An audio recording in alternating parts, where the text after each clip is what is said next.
History books often paint wars as inevitable clashes of ideology or tragic spirals of miscalculation. But what if we told you that some of the most devastating conflicts in history were not accidents at all? What if they were deliberately engineered, meticulously planned, and executed for cold, hard, strategic gain? Today, we're pulling back the curtain on four conflicts that were anything but accidental. These were wars started on purpose, often using clever deception and manufactured crises. Let's start with a conflict that reshaped the map of North America, the Mexican-American War. In the 1840s, the United States was gripped by manifest destiny, the belief that it was their God-given right to expand westward. The big prize, Texas and California, which were part of Mexico. After the U.S. annexed Texas in 1845, a territory Mexico still considered its own, tensions skyrocketed. President James K. Polk wasn't going to let diplomacy get in his way. He sent troops under General Zachary Taylor into a disputed zone between the Nueces River and the Rio Grande. Mexico saw this as an invasion of their sovereign territory, which, to be fair, it was. Polk was baiting them, and they took it.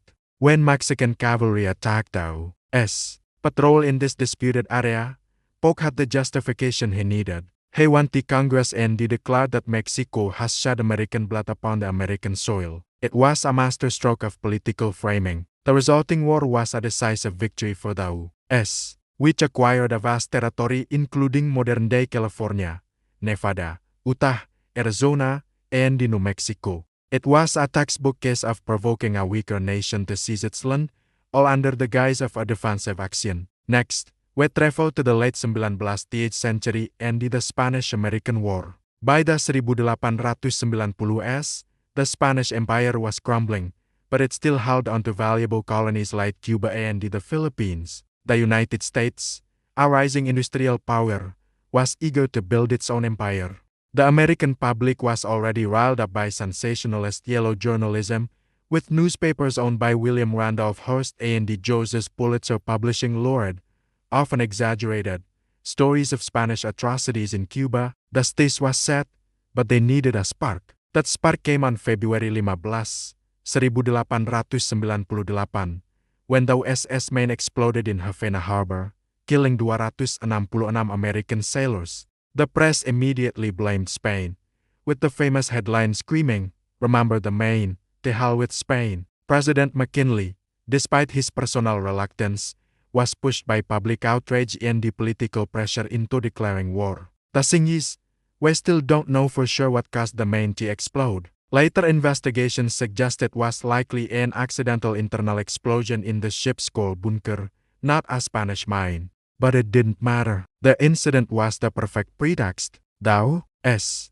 swiftly defeated Spain, liberated Cuba, and took control of Puerto Rico, Guam, and the Philippines. A convenient explosion, fueled by media hysteria, launched America onto the world stage as a global imperial power. Now let's jump forward to 1931 and the Mukden incident. The Empire of Japan had its eyes on Manchuria, a resource-rich region in northeastern China. But how to justify a full-scale invasion? They couldn't just march in. So, a small group of ultranationalist officers in the Japanese Kwantung Army took matters into their own hands. On September 18, they planted a small amount of dynamite on a section of railway line owned by Japan as South Manchuria Railway near the city of Mukden. The explosion was so weak it failed to destroy the track, and the train even passed over it safely just minutes later. But the facts were irrelevant. The Japanese army immediately blamed Chinese dissidents for the attack and used it as the excuse to launch a full-scale invasion and the occupation of Manchuria. They established the puppet state of Manchukuo,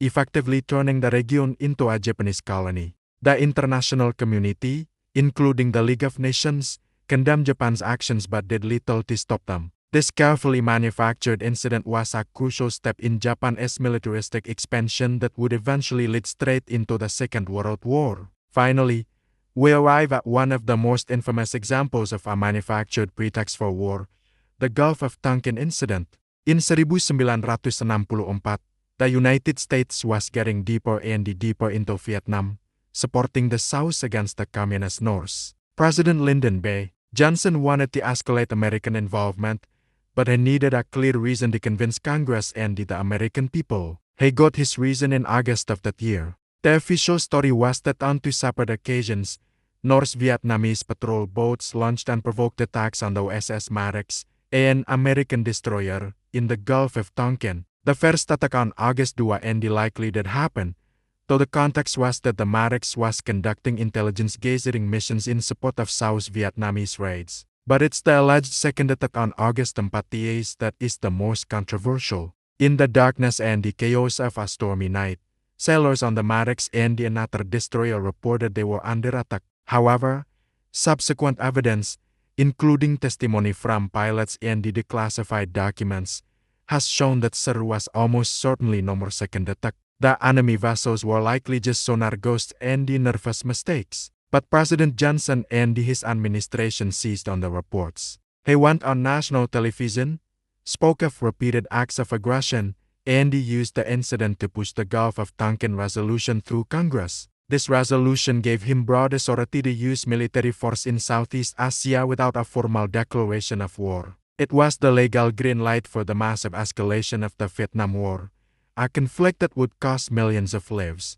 From seizing territory to building empires and justifying massive military escalation, these four wars show a disturbing pattern. They weren't accidents or the result of uncontrollable events. They were the result of deliberate choices, of manufactured crises and the carefully crafted lies, all designed to achieve a specific political or strategic goal. It's a stark reminder that the first casualty of war is often the truth, and that we should always question the official narrative, especially when the drums of war begin to beat. History teaches us that behind a headline, there's often a hidden agenda. Thanks for watching. If you found this look into the darker side of history interesting, make sure to like this video and subscribe to the channel for more content that challenges the way you see the world. See you next time.